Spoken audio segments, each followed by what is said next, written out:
ମୁଁ ସଞ୍ଜୟ ଆପଣମାନଙ୍କୁ ସ୍ୱାଗତ କରୁଛି ଆପଣମାନଙ୍କର ପ୍ରିୟ YouTube channel Sanjay study channel. ତ ଆମେ ଆଜି ଏହି ଭିଡ଼ିଓଟିରେ ଆଲୋଚନା କରିବା ଯେ କେଉଁ ପିଲାମାନଙ୍କର ବର୍ତ୍ତମାନ ଶିକ୍ଷକ ନିଯୁକ୍ତି ପ୍ରକ୍ରିୟାରେ କେଉଁ ପିଲାମାନେ ବର୍ତ୍ତମାନ ଭାଗ ନେବେ। ତ ସମସ୍ତଙ୍କ ମନରେ ବର୍ତ୍ତମାନ ପ୍ରଶ୍ନ ଯେ ପୁଣି ଥରେ ଶିକ୍ଷକ ନିଯୁକ୍ତି ପାଇଁ ପରୀକ୍ଷା ହେବ କି। ତ ଆସନ୍ତୁ ଆମେ ଭିଡ଼ିଓଟିକୁ ସମ୍ପୂର୍ଣ୍ଣ ଭାବରେ ଦେଖିବା ଏବଂ ସମ୍ପୂର୍ଣ୍ଣ ତଥ୍ୟଟିକୁ ଜାଣିପାରିବା। ତ ଯେଉଁ ପିଲାମାନେ ବର୍ତ୍ତମାନ ଚ୍ୟାନେଲରେ ନୂଆ ଅଛନ୍ତି ଦୟାକରି ସବସ୍କ୍ରାଇବ୍ କରିନିଅନ୍ତୁ, ଯାହାଫଳରେ କି ଆପଣମାନଙ୍କୁ ପ୍ରତ୍ୟେକ ଭିଡ଼ିଓଟିର ନୋଟିଫିକେସନ୍ ଆସିଯିବ ଏବଂ ଆପଣମାନେ ଇନଫର୍ମେସନ୍ଟିକୁ ଜାଣିପାରିବେ। ତ ଭିଡ଼ିଓଟିକୁ ସ୍କିପ୍ କରନ୍ତୁ ନାହିଁ, ପ୍ରଥମରୁ ଶେଷ ପର୍ଯ୍ୟନ୍ତ ଦେଖନ୍ତୁ। ତ ଥମ୍ବନେଲ୍ ଦେଖି ଆପଣମାନେ ପ୍ରଥମେ ଜାଣିପାରୁଥିବେ ଯେ ଆଜି ଆମେ ସିଟି ଏବଂ ବିଇଡ଼ି କରିଥିବା ପିଲାମାନଙ୍କ ବିଷୟରେ ଆଲୋଚନା କରିବା ପାଇଁ ଯାଉଛେ। ସିଟି ଏବଂ ବିଇଡ଼ି ଯେଉଁ ପିଲାମାନେ ବର୍ତ୍ତମାନ କରିଛନ୍ତି ସେମାନଙ୍କ ପାଇଁ ଏକ ବଡ଼ ଖୁସି ଖବର। କ'ଣ ଖୁସି ଖବର ରହିଛି ନା ନିଯୁକ୍ତ ହେବେ 6000 ଶିକ୍ଷକ। ତ ନିଯୁକ୍ତ ହେବେ କେତେଜଣ ଶିକ୍ଷକ ନା 6000 ଶିକ୍ଷକ। ବର୍ତ୍ତମାନ ବଡ଼ ଅପଡେଟ୍, କେତେ ସଂଖ୍ୟାରେ ଶିକ୍ଷକ ନିଯୁକ୍ତି ହେବେ ନା 6000। ଆପଣମାନେ ସମସ୍ତେ ଜାଣିଛନ୍ତି ଏବେ ରିସେଣ୍ଟଲି ଆମର କେତେ ହଜାର ପିଲାମାନଙ୍କ ପାଇଁ ପୋଷ୍ଟଟି ବାହାରିଥିଲା ନା 20,000 ପିଲାଙ୍କ ପାଇଁ ଶିକ୍ଷକମାନଙ୍କ ପାଇଁ ଆମର ନିଯୁକ୍ତି ପ୍ରକ୍ରିୟା ଆରମ୍ଭ ହୋଇଥିଲା ଏବଂ କେତେ ହଜାର ପିଲାମାନେ ଶିକ୍ଷକ ନିଯୁକ୍ତି ପତ୍ର ପାଇଥିଲେ ସମସ୍ତେ ଆମେମାନେ ଜାଣିଛେ।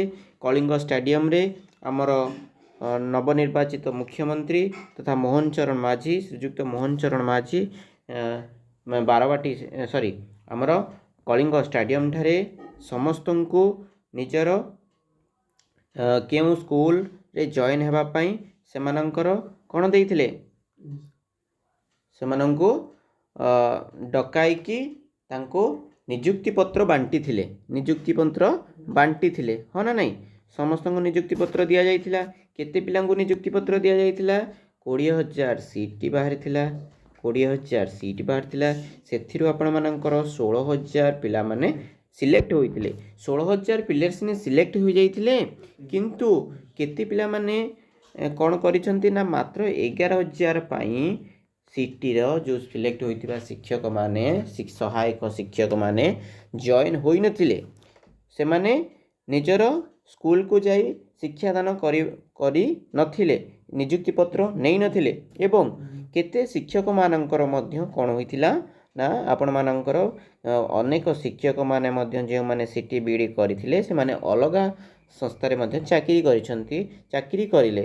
ତେଣୁ ସିଟିଇଟିରେ ମଧ୍ୟ କେତେ ଶିକ୍ଷକମାନେ କ୍ୱାଲିଫାଏ ହୋଇକି କେଭିରେ କ୍ୱାଲିଫାଏ ହୋଇ ସେମାନେ ମଧ୍ୟ କେନ୍ଦ୍ରୀୟ ବିଦ୍ୟାଳୟରେ ଟିଚରସିପ୍ ପାଇଁ ଏଲିଜିବଲ୍ ହେଇକି ଟିଚର ହୋଇଗଲେ।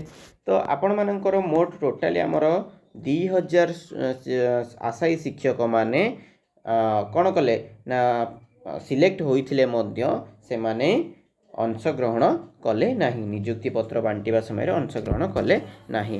ଏବେ କଥା ହେଉଛି ଆପଣମାନଙ୍କର ଯେଉଁ 20,000 ପୋଷ୍ଟ ବାହାରିଥିଲା ସେଥିମଧ୍ୟରୁ ଆମର 16,000 ପିଲାମାନଙ୍କୁ ନିଯୁକ୍ତି ପତ୍ର ବଣ୍ଟା ଯାଇଥିଲା ଏବଂ 2,000 ପିଲାମାନେ ନିଯୁକ୍ତି ପତ୍ର ପାଇନଥିଲେ। ତା'ର ଅର୍ଥ ହେଉଛି 4,000 ପିଲାମାନେ କ'ଣ ଡିସ୍କ୍ୱାଲିଫାଏ ହେବା ସହିତ ପ୍ଲସ୍ 2,000 ପିଲାମାନେ କ'ଣ ହେଇଛନ୍ତି ନା ନିଯୁକ୍ତି ପତ୍ର ନେଇନଥିଲେ। ଅର୍ଥାତ୍ 6,000 ପିଲାମାନେ ଟୋଟାଲ୍ ଆମର କ'ଣ ହୋଇଛନ୍ତି ନିଯୁକ୍ତି ହୋଇନାହାନ୍ତି। କେତେ? 6,000 ପିଲାମାନେ ଆମର ନିଯୁକ୍ତ ହୋଇନାହାନ୍ତି ଏବଂ ବର୍ତ୍ତମାନ 14,000 ପିଲାମାନେ ଆମର ନିଯୁକ୍ତ ହୋଇଛନ୍ତି। ବୁଝିହେଲା? ତ ଏଇ ଯେଉଁ 6,000 ବଳକା ସିଟ୍ ରହିଲା ହାଇକୋର୍ଟଙ୍କ ନିର୍ଦ୍ଦେଶ କ୍ରମେ ଆମର ଓଡ଼ିଶାର ହାଇକୋର୍ଟ ଅଛି କେଉଁଠି ପିଲାମାନେ? କଟକରେ ଅଛି ନା। ତ ଏଇ ଯେଉଁ କଟକରେ ଯେଉଁ ଆମର ହାଇକୋର୍ଟ ରହିଛି, ହାଇକୋର୍ଟର ବିଚାରପତି ଜଷ୍ଟିସ୍ ଦେଇଛନ୍ତି ଯେ ଆପଣମାନଙ୍କର ଯେଉଁ 6,000 ପିଲାମାନଙ୍କର ନିଯୁକ୍ତି ହୋଇନାହିଁ ସେମାନଙ୍କର ପୁଣି ଥରେ ଆପଣମାନଙ୍କର ମେରିଟ୍ ଅନୁଯାୟୀ पुणी थे एक PDF आसब जहाँफल कि आपण मैंने पुणी थे जॉइन करें जो पिला माने चाकरी करी से माने एडमिशन बा से माने हमर कोन करि परिबे चाकरी रे भाग नहीं पारिबे। एथिरे आपण मानकर कोनोसी परीक्षा हेबो नाही। जो पिला माने आगुरु परीक्षा देइछंती से मानकर ही मेरिट लिस्ट आसीबो। आपणको नुआ परीक्षा दबा पई पड़िबो नाही।